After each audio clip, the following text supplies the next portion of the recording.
தாம் ஆட்சியில் இருந்தால் பாலியல் வன்கொடுமை செய்பவர்களை வெட்டி விடுவேன் என பாமக தலைவர் அன்புமணி ராமதாஸ் ஆவேசமாக தெரிவித்தார்.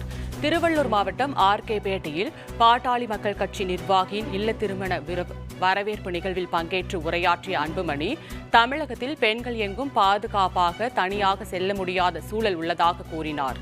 8 பேர் சேர்ந்து ஒரு பெண் குழந்தையை பாலியல் வன்கொடுமை செய்வது, 7 பேர் சேர்ந்து ஒரு கல்லூரி மாணவியை சீரழிப்பது, இதெல்லாம் நடப்பது பீகார், சத்தீஸ்கர், உத்தரப்பிரதேசம் இல்லை எனவும் இதெல்லாம் தமிழகத்தில் நடப்பதாகவும் வேதனை தெரிவித்தார்.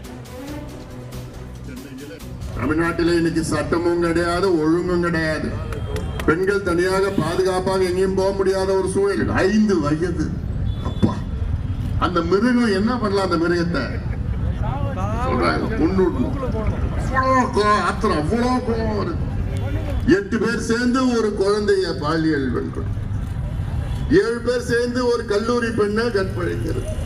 இது நான் நினைச்சேன் இது பீகார், சத்தீஸ்கர், உத்தரப்பிரதேசம் இல்ல, நம்ம ஊர்ல நம்ம தமிழ்நாட்டில் நடக்குதுன்னா இதை நடக்க விடணுமா? விட்டு முடியுமா? அவங்கள இந்த பயம் இல்லை, அவங்களுக்கு இந்த பயம் இல்லை.